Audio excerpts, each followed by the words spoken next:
Hello, and welcome to another episode of This Week in Goldmaking, presented by Darkshore Capital. It is the week of September 3rd, 2018. Before we get into the market update for the week, I wanted to go over a couple of terms, which I have been using in the past, and there's been a bit of confusion around my usage of the terms. So, macroeconomics and microeconomics. Traditionally, macroeconomics in the real world looks at things such as national income, output, consumption, unemployment, etc., etc., etc. And it was brought to my attention that things like this that are analogous in the World of Warcraft are very likely things that we as players don't really have access to see. Things like, how much gold is actually being spent on repairs, and how much gold is being spent on things like spider mounts and brontosaurus mounts. But I did come up with a short little list here of items or things that might be trackable, stuff like WoW tokens, some gold sinks such as the auction house mount, spider mounts like I mentioned. Players actively engaged in gold making I think follows a macroeconomic item that you could track, and then just inflation in general. These are all things that I think are still useful to know about and to help frame your your entire holistic view of gold making. Now, when I talk about macroeconomics, and we'll take a look at the next slide here, so all the items which I keep track of every week, the idea here is really to just help paint a picture, right? Like, just looking at these numbers individually isn't going to make you a WoW millionaire, but it's part of the puzzle, and it's an important thing to keep in mind, and just important knowledge to have with you as you make decisions. So then going back, and let's just briefly go over microeconomics as well. Pulled from Wikipedia, studies the behavior of individuals and firms in making decisions regarding the allocation of scarce resources. In WoW terms, I say this basically means decisions made by individual players or guilds regarding allocation of items, otherwise known as what you're going to buy, what you're going to sell. So this is much more of what we're dealing with on a day-to-day basis, but the macro stuff is still important nonetheless. So then moving on to the actual market update for the week. As you can see, I've made a number of changes, not only to just the format, but to items included or excluded from the list. Midnight Salmon was a popular omission that I did not have on the last week's episode, so we've got that one on here too. I've also removed some of the older items, things like gold or the stonehide leather. It just doesn't really seem relevant anymore. I'll keep an eye on the Legion stuff for now, but I do believe this list may need to be expanded to be a little more broad. We're kind of focusing in on some very specific things at the moment, so I've been exploring some options using the TradeSkill Master pricing API to help with the bulk data collection of this kind of information, and hopefully to add in some other cool factors as well. I've been thinking about playing with tracking the sale rate of items across weeks and months as a way to kind of see how popular various things are over time, how things are selling, how things are not selling. So there's a lot of really good data that comes with TradeSkill Master, and they do a lot of good stuff there. So I'm going to try and incorporate some of that information as the weeks go on. As for the actual content of the slide, you'll notice that things are kind of crazy. So tokens obviously are still down with all the new players coming in. That's just driving the prices down. Looks like Anchorweed's up for the week in the region in both EU and US. So I don't know about that one. There's been quite a bit of controversy on whether or not the price on that is going to pop as in a bubble or not. I certainly believe it's not going to do such things, but that remains to be seen, and we'll talk more about that in just a moment. Looks like Platinum Ore is down a little bit, Deep Sea Satin down. Really not too surprising there, since those are a little bit less in the forefront of people's minds. Starlight Rose, interestingly, is down for the week. I have a theory that I haven't really followed up too much on personally, that there's probably a lot of money to be made on Legion flasks and potentially potions as well, since I'm willing to bet there's a decent amount of people who just don't want to pay 2, 3, 4+ thousand gold per flask, and who are perfectly happy taking a bit of a performance hit and just using the old stuff. So I don't know, maybe something to look into there if you're ambitious enough, though not a whole lot of time left on that one. Other than that, Sky Golems continue to increase in price on US realms and on the EU realms pretty significantly. I kind of saw this one coming a mile away and was met with some skepticism initially, but I'm glad to say that it's definitely paid off. Looks like Ghost Iron Ore is up as well. Another component used in those Sky Golems. All right, and then lastly, I'll just mention that Activision Blizzard, the stock price has just continued to rise, but we won't get into discussion of why or why not that is happening on this particular podcast. A few items of news for the week. So Uldir, the first raid of Battle for Azeroth, releases tomorrow. If you're watching this tonight, at the time of this recording, it'll be releasing in less than 24 hours. So if you haven't prepared yet, there's probably not a lot of time left to do that. More on that in just a moment. One piece of news to note with that before I go into a little bit of discussion of it, the Midnight Salmon amount needed for making the feasts for this expansion was reduced in a hotfix recently, down from 5 down to 2 for I believe the rank 3. It might have been 2. I didn't actually not been doing a lot of cooking, so I can't remember exactly. But more importantly, that's a very kind of terrifying precedent for Blizzard to set regarding these pre-raid profession dynamics that we're seeing. So that obviously, you would think that would have a pretty significant effect on the price, but unfortunately I wasn't tracking it last week, so we don't really know based on my information. So maybe someone else that can remember, have some price history in their recent memory, can comment on that. But I would certainly suspect that would reduce the price of it. I don't know. It's a very interesting, kind of scary thought of something that Blizzard's capable of doing.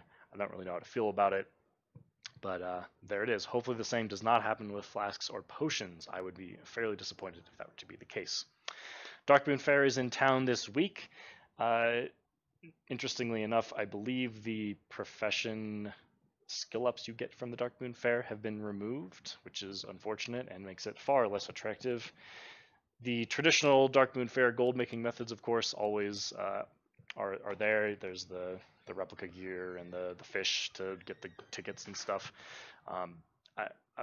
I would guess there's probably not a ton of people doing that right now, since BFA is new and fresh and there's literally a raid coming out tomorrow.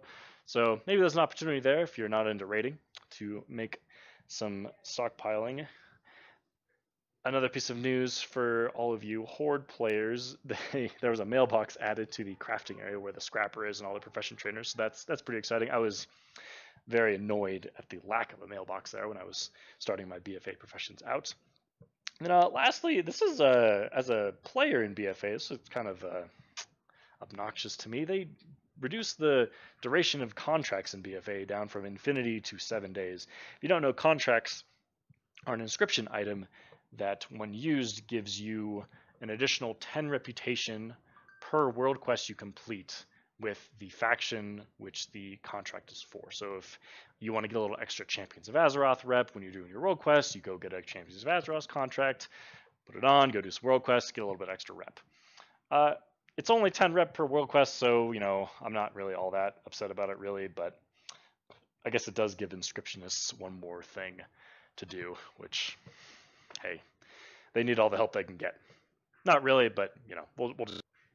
Moving on to the features for this week, I've got a follow-up to a slide we did last week. We'll start with the question, how should we stack the flasks when the price goes up? Will people buy full stacks? So I think what this question is really getting at is, how do you go about selling all these flasks and potions that you've been stockpiling for the past week and a half?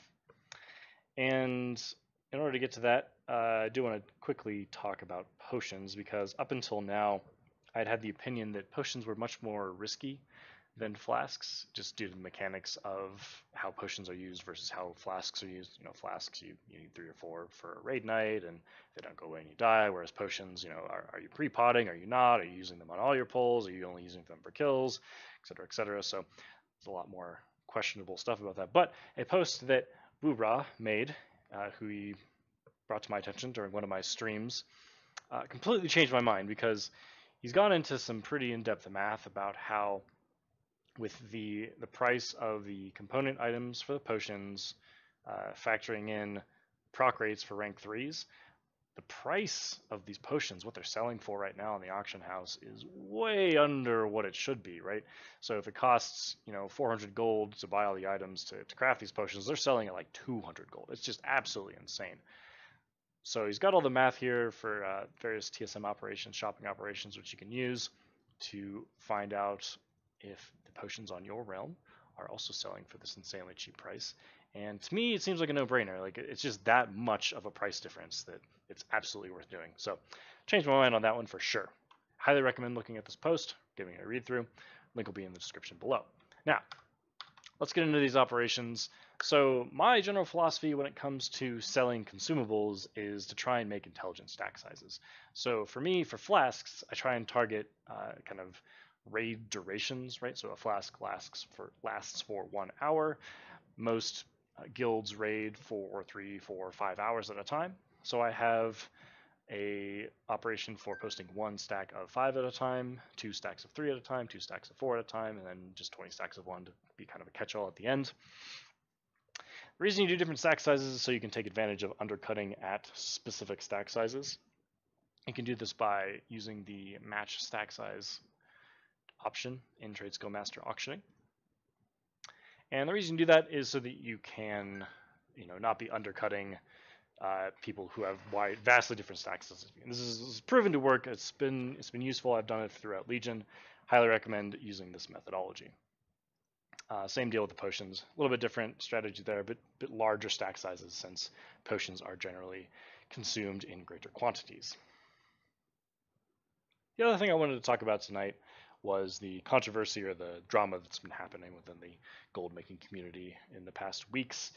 And to really just say, drama and controversy doesn't help you make gold. It's just really plain and simple. You should just ignore it. It's not worth your time and your effort. As a gold maker, you should do what you need to do to make your gold as effectively as you can make your gold. Done. Now, that said, it is within your best interest as a gold maker to be a good steward of the community and to offer constructive and positive feedback and point out things that need to be fixed when they need to be fixed, because I won't go into the exact philosophy on why that's a good idea, but let's just suffice to say that it is. And with that, I wanted to bring up something that I think a lot of people don't know about. And it's funny because when I was going to find this site for the video today, it took me a good 5 minutes or so to find it, just trying to dig around and find the correct link. So what this link is a link to basically a forum and a system of categorizing feature requests and bug reports for the Trade Skill Master development team. And it works on an upvote system. So somebody will post a topic like this first one, ability to set by operation which guild bank tab the item should be stored in, and a bunch of people have voted on it, and it's now the top voted idea. So now that is visible by the Trade Skill Master team. As you can see, I literally just asked SAPU, does this get actively used for development? Yes. Typical SAPU non-verbose fashion. And yeah, so this is what you got to do if you want to influence the future of Trade Skill Master. If there's something about TSM4 that you just absolutely despise, don't go yelling and screaming about it. Do a search.